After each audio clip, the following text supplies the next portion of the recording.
Hello guys, welcome back to our channel. आज हम लेकर आए हैं एक नई कहानी, Himachal HRTC bus. Have you ever had a seemingly innocent encounter जो कि आपको एक अजीब फीलिंग के साथ छोड़ दे, only to realise much later than it was the beginning of something far darker. Dimple एक लड़की जो कि 26 साल की है। वो हिमाचल के एचआरटीसी बस में ट्रैवल कर रही थी। एचआरटीसी बसेस हिमाचल की मेनली कई एरियाज को कवर करते हैं। It was an ordinary day. Dimple को ऐसे लग रहा था जो कि बस उसके सामने वाले सीट पर बैठी हुई थी। जब वो औरत को देखती है तब वो बहुत अजीब और क्रीपी तरीके से डिम्पल को देख रही थी। उसकी आंखें बहुत डार्क थी और वो कॉन्स्टेंटली बस डिम्पल को देखे जा रही थी, जैसे कि वो बस डिम्पल के हर मूवमेंट पर नज़र रख रही थी, जैसे कि उसके हर एक्टिविटीज को नोटिस कर रही हो। डिम्पल को वो औरत को देख के काफी अजीब लग रहा था, पर वो औरत को बस इग्नोर कर देती है और कुछ और सोचने लगती है। देखते ही देखते अब डिम्पल का स्टॉप आ चुका था, जहाँ पे उसे अब उतरना था। डिम्पल खड़ी हो जाती है और उसके साथ कई और भी पैसेंजर्स थे जिनको उतरना था, पर जैसे ही स्टॉप आ जाता है बस अचानक रुक जाती है। तभी डिम्पल को किसी का धक्का लगा ऐसे फील होता है और उसे तभी लगता है कि उसके बाल किसी ने खींचे हैं। इतनी भीड़ है और किसी का धक्का लगा होगा या बाल पर किसी का हाथ आया होगा, ऐसा सोचकर वो इस बारे में ज्यादा सोचती नहीं है। पर वो जब बस से उतर जाती है वो स्टॉप पर, उसे ऐसे लगता है जैसे कि उसके कान में आकर किसी ने विस्पर किया, कुछ तो बहुत धीरे से बोला है। और डिम्पल तुरंत मुड़कर देखती है कि किसने बोला, क्या बोला, और वो उसने जो भी कहा था वो डिम्पल को कुछ समझ भी नहीं आ रहा था, क्योंकि वो कुछ और ही लैंग्वेज थी। अब डिम्पल अपने घर चली जाती है। शुरू में तो डिम्पल उस बारे में ज्यादा सोचती नहीं है। May be it was an stranger encounter and nothing more. But जैसे जैसे दिन बीतने लगते हैं डिम्पल के साथ बहुत अजीब चीजें होने लगती है।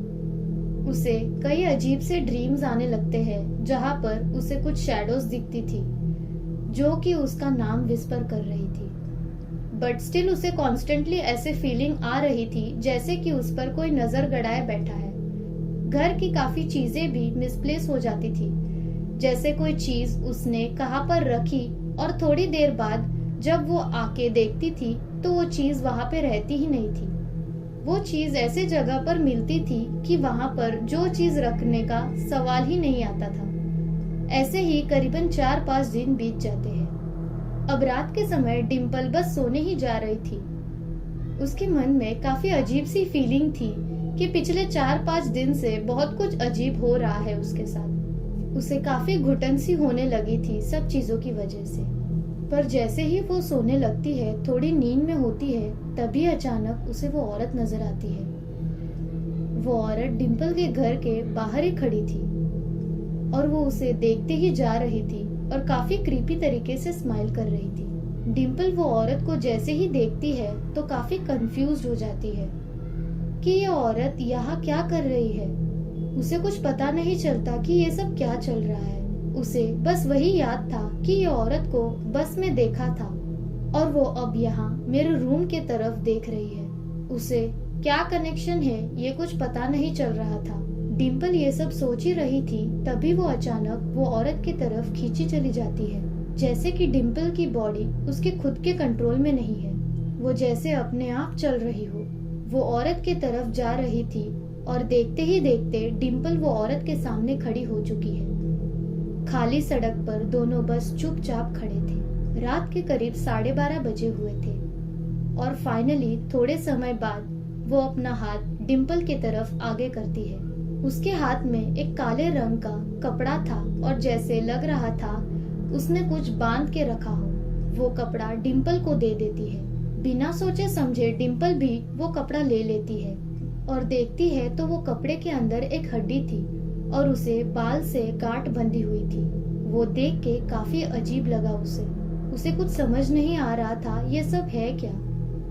तभी वो औरत डिम्पल के करीब आती है और उसे कहती है अब काफी देर हो चुकी है, काला जादू पूरा हो चुका है। ये सुनते ही वो औरत से सवाल पूछने जैसे ही सर ऊपर करती है, वो औरत गायब हो चुकी थी। वो वहां पर नहीं थी। अब बस डिम्पल के हाथ में वो बाल और हड्डी थी। वो घर आकर ये सब के बारे में गूगल पे ढूंढने लगती है कि ये सब क्या है, पर ये सब के आंसर कहीं पे नहीं मिले। डिम्पल ये सब के बारे में पता लगाने काफी मंदिरों में भी जाती है, इस उम्मीद में कि कहीं उसे कोई मिल जाए जो उसे ये सब के बारे में बताए, लेकिन उसे उसके आंसर्स नहीं मिल पा रहे थे। एंड फाइनली एक काफी पुराने मंदिर में एक बाबा जी उसे मिल जाते हैं, और जैसे ही वो बाबा जी के पास जाती है, वो बाबा जी को सारी बातें बताती है जो पिछले 6-7 दिन में उसके साथ हुई थी। वो हर एक चीज के बारे में उन्हें डिटेल में बताती है।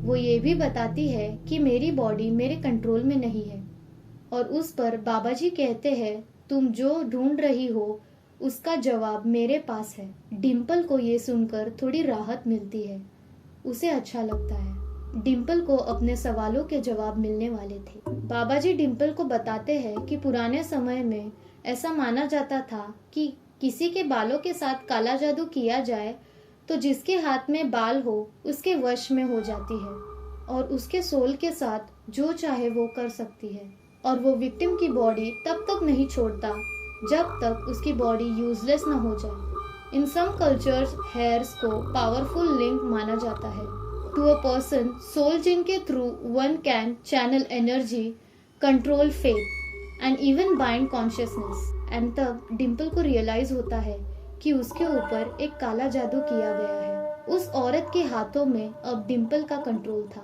और शायद इस कदर कंट्रोल कर सकती है कि उसे बच पाना इम्पॉसिबल है। डिम्पल अब बस मंदिर से घर आ जाती है। उसे कुछ समझ नहीं आ रहा था, कुछ सोच नहीं पा रही थी, बस वो चुपचाप अपने घर आ जाती है। तभी उसके कानों में एक अजीब गूंजने की आवाज आती है, तुम अब मेरी हो, तुम्हें मुझसे कोई नहीं छुड़ा सकता। वो घर आकर कॉल पे अपने पेरेंट्स को सारी चीजें बताती है, पर बीइंग अ मॉडर्न फैमिली वो ये सब पर बिलीव नहीं करते। वो डेल्यूजन समझ के डिम्पल की सारी बातों को इग्नोर कर देते हैं। पर डिम्पल को देख के वो काफी बीमार लग रही थी, जैसे किसी स्ट्रेस में हो। उसकी बॉडी की और चेहरे की भी बस हड्डियां दिख रही थी, उतनी पतली हो गई थी वो। पर अचानक एक दिन डिम्पल अपने पीजी में बैठी थी, तभी उसे अचानक ऐसा फील होने लगा जैसे उसकी बॉडी उसके कंट्रोल में नहीं थी। वो भाग के पीजी से बाहर निकली और सुनसान सड़क पर भागने लगती है। उसके साथ क्या हो रहा है उसे कुछ पता नहीं चल रहा था, और देखते ही देखते डिम्पल एक सुनसान सी गली में आ जाती है, और जब वो देखती है तो उसे सामने वो औरत खड़ी दिखती है। उस औरत को देखकर डिम्पल को बहुत ज्यादा डर लग रहा था। वो बस वो औरत को मारना चाहती थी, लड़ना चाहती थी, पर इतना सब होने के बाद भी डिम्पल वहां पर एक पुतले की तरह खड़ी थी, ना ही वो कुछ बोल पा रही थी।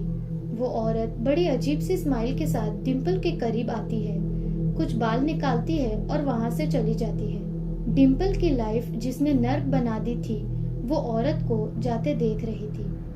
डिम्पल कुछ कर नहीं पा रही थी। डिम्पल को जब होश आता है तब वो अपने पीजी के कमरे में थी।